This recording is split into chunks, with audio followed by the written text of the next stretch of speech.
Hello, my name is Pam, and welcome to the reading of the Times Reporter newspaper for Thursday, May the 6th, 2021.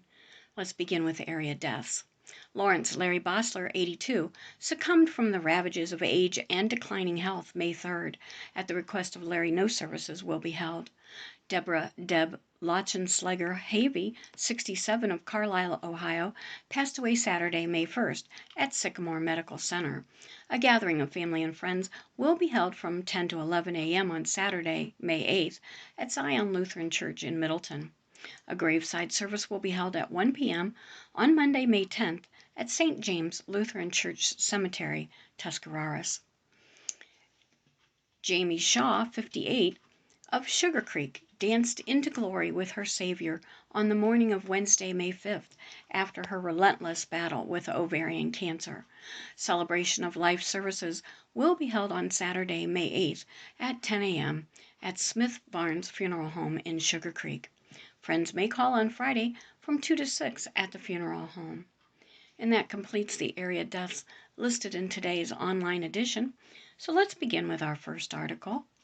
Voters approve all tax levies on the ballot in Tuscarawas County by John Baker.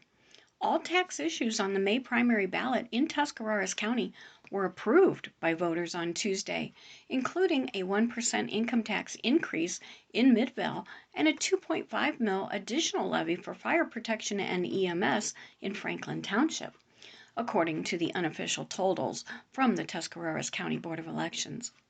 "We've had a great election last evening with no delays or problems," Election Director Gail Garbrandt said Wednesday.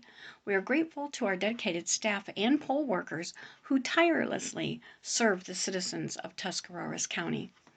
Deputy Director Brian Schwartzwelder added his praise for the scouts directed by Mark Heil and the scout leaders who helped unload the cars of the election workers as they returned to the courthouse with their ballots and supplies. Certification of the official results will be on May 17th, beginning at 8:30 a.m.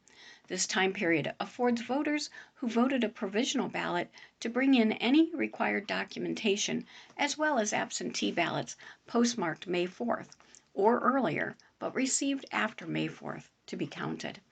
The last day of the cure period is May 12th at 5 p.m. Results include a $4 million renewal levy for police and fire in Dover, 684 for the levy, 190 against the levy. A $2.8 million renewal levy for current expenses in Yerkesville, 105 in favor, 51 against. A 1% income tax increase in Midvale, 27 in favor, 18 against. A $1.6 million renewal levy for general operating expenses in Peril, 18 in favor, 0 against. $2.5 million additional levy for fire protection and EMS in Franklin Township, 226 in favor, 77 against. A $0.85 million replacement levy for fire protection in Oxford Township, excluding the village of Newcomerstown, 46 in favor, 10 against. $9.2 million renewal levy for current expenses for Newcomerstown exempted village schools, 176 in favor, 45 against. $0.5 million renewal levy for operating and maintaining Union Cemetery, Yerkesville, Denison, and Mill Township, 184 in favor, 41 against. $1 million levy, renewal levy for current expenses for Dover Public Library, 962 in favor, 116 against. Totals for partisan candidates for municipal offices: Dover Council President, Republican Shane N. Gano, 282. Dover Treasurer, Democrat Susan K. Salvi, 310. Dover Council at Large, Democrat Don Maurer, 254. Gina Space, 260. Dover Council at Large, Republican John Correll, 193. Justin D. Perkowski, 263. New Philadelphia Treasurer, Republican Tom Gerber, 134.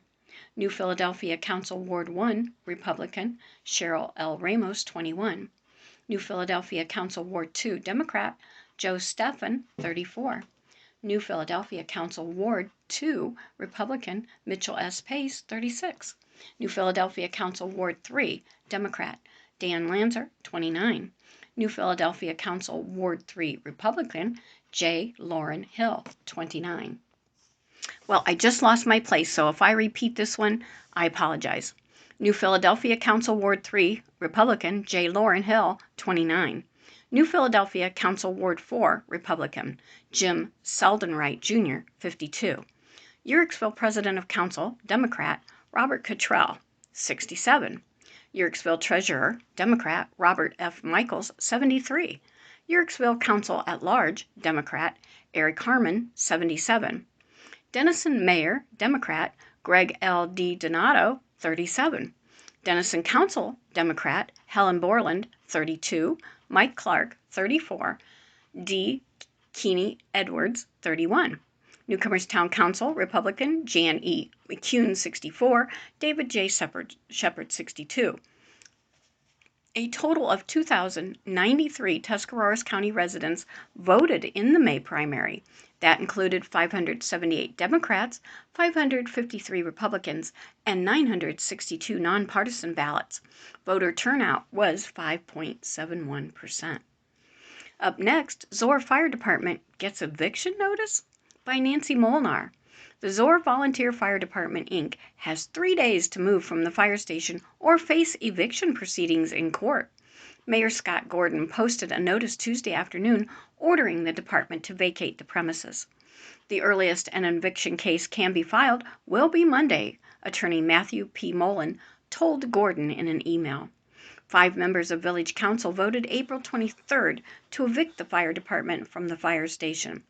The lone no vote came from Councilwoman Judy Miser, mother of Charles R. Miser, chief of the department.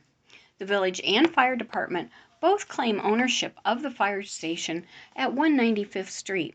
The main basis for the fire department's claim is the written record of a December 9, 1953 village council meeting in which members agreed to give land to the fire department for a new fire station. Village solicitor Doug Fracci contends that council's actions in 1953 means they gave permission to the firemen to put the village building on village land. Village officials plan to use the fire station as a community and safety center in conjunction with the Bolivar Fire Department. The eviction is the latest in a series of steps that included village officials' decision to contract with the Bolivar Department instead of Zoar's for fire response.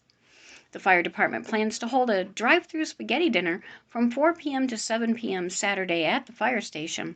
Takeout dinners are $9, include spaghetti with 2 meatballs, rolls, salad, dessert, and a beverage. Moving on, Canal Dover Festival returns to downtown. The Dover Exchange Club will be holding its annual Canal Dover Festival on May 28th to 30th in downtown Dover. The festival was not held in 2020 because of the COVID-19 pandemic. The festival hours are Friday and Saturday from 11 a.m. to 11 p.m. and Sunday from noon to 11 p.m. The festival will be featuring food, a beer garden, rides, games, and entertainment on 2 stages.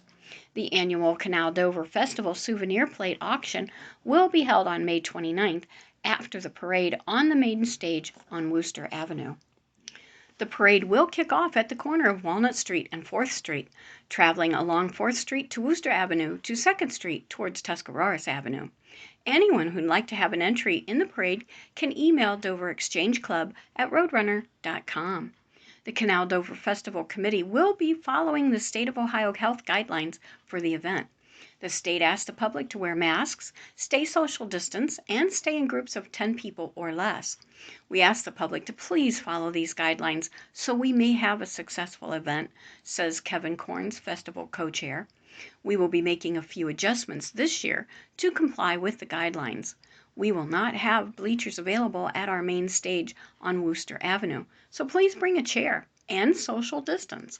We will also be spreading out the tables in the beer garden to help provide the proper social distancing.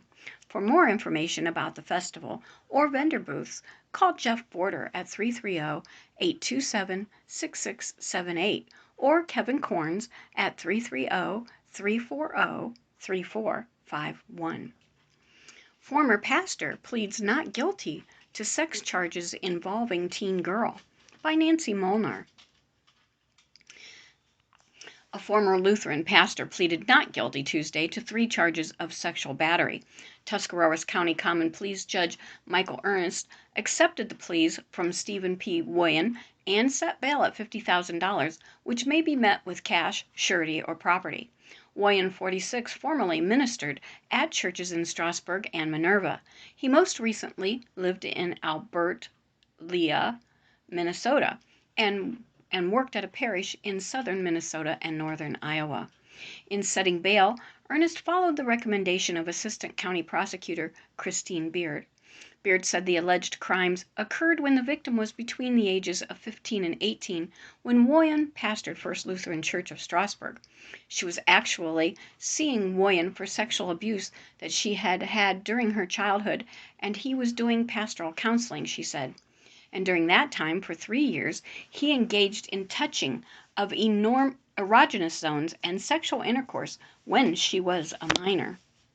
He was in a position of authority over her, being the pastor. It happened in the church pastor office. It happened in the parsonage. The victim disclosed the abuse in counseling and sent a text to Woyan, the prosecutor said. She text messaged him, and he begged for her forgiveness, Beard said. The exchange took place when Woyan was at a church in Minnesota, she said. The victim sent a message to the church administrator, warning them that he had these problems and to be concerned about their congregation, Beard said. That person was a mandatory reporter who reported it, and that's how the investigation began. Beard said an arrest warrant was obtained after it was learned that Woyan was leaving after being notified about the allegations. Defense attorney Jim Hopt Jr. of Canton had asked for the defendant to be released on his own recognizance. He said his client has no criminal history and has stayed in contact with him.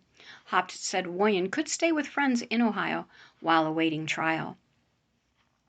Ernest said that if Woyan is able to make bail, he must be supervised by the Community Corrections Program. The judge ordered that the defendant have no contact with the victim, consume no alcohol or drugs of abuse, and remain law-abiding if released. Woyan resigned after the allegations surfaced and is no longer a pastor of the Evangelical Lutheran Church in America, according to Reverend Laura L. H. Barbans, Bishop of the Northeastern Ohio Synod of the Evangelical Lutheran Church, based in Cuyahoga Falls. The crimes allegedly occurred between 2008 and 2011. Next up, man gets year in prison for selling drugs to a man who died. A 35-year-old man has been sentenced to a year in prison for selling powerful opioids to a man who died shortly afterwards. Tuscarawas County Common Pleas Judge Elizabeth Lehigh Tamakas sentenced John A. Ardner on Wednesday for selling cafentanil and fentanyl to Jonathan D. Brinkman on June 20, 2019. Brinkman, 23, of New Philadelphia, died the same day. He was a great child. He had a heart of gold, Brinkman's mother, Carla Pringle, said in court. Pringle asked the judge to hold Ardner accountable.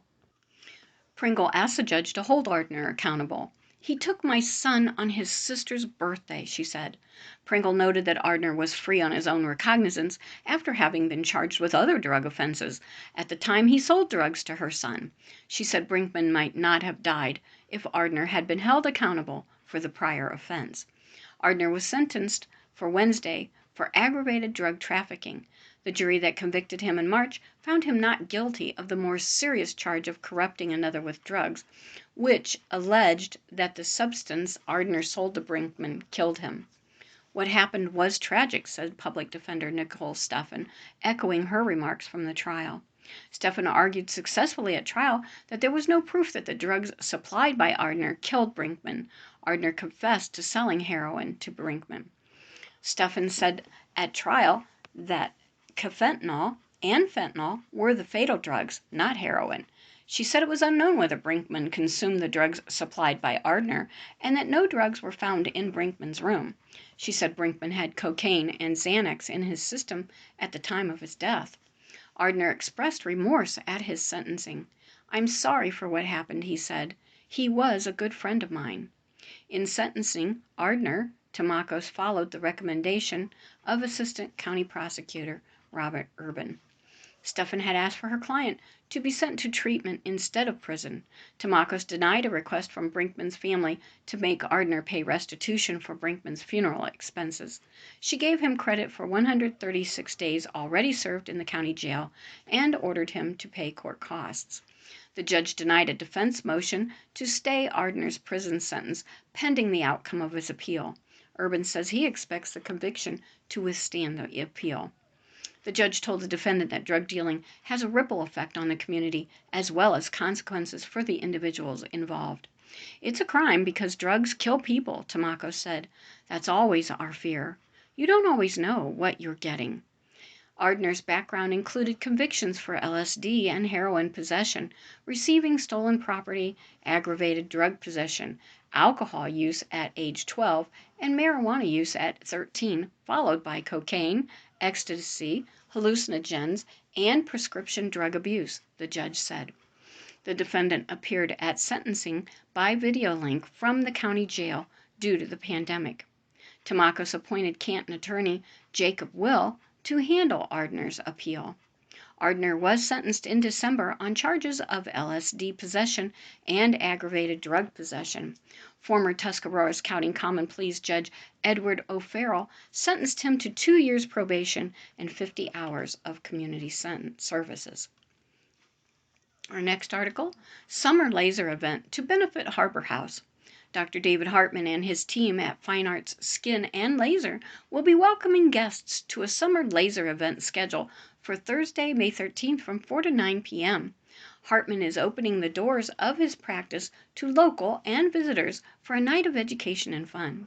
Attendees will explore services such as laser and feminine health treatments while enjoying hors d'oeuvres, a wine tasting, and silent auction, all benefiting the Harbor House, a domestic violence shelter. We are so excited to be hosting this event, says Dr. Hartman, founder of Fine Arts Skin and Laser. We are proud to support such a worthwhile organization as the Harbor House while opening our doors to the community that we serve. While the event is free for guests to attend, donations to the Harbor House are highly encouraged, and securing a reservation is a must. Due to social distancing guidelines, spots are limited and are filling up fast. During the event, the Harbor House will receive monetary donations or donations in kind, such as paper goods, feminine products, batteries, infant care items, school supplies, cleaning supplies, kitchen appliances, and food staples. Throughout the night, Fine Arts Skin and Laser will feature various silent auction items. Attendees are invited to bid on silent auction items for a chance to win some amazing prizes. All proceeds will go towards the featured nonprofit. Auction items range from $500 to $1,500 in value and will consist of some of Fine Art's most sought-after services. Some of the prizes included are 4 syringes of Ravanese Versa, 1 syringe of Restylane Kysy, 3 treatments of Dysport, an Environ skincare gift basket, Lutronic Ultra CO2 laser resurfacing, Triton laser hair removal, Femilist, Skin Pen, and Jet Peel. In addition to the silent auction, there will be demonstrations for the Pixel CO2, Lutronic Ultra, Skin Pen, and Jet Peel, and Triton laser hair removal. Attendees can sign up to be treated during a demonstration by paying $100. There are 16 demonstration spots available, 4 for each laser. All proceeds from the demonstrations will be donated to the Harbor House.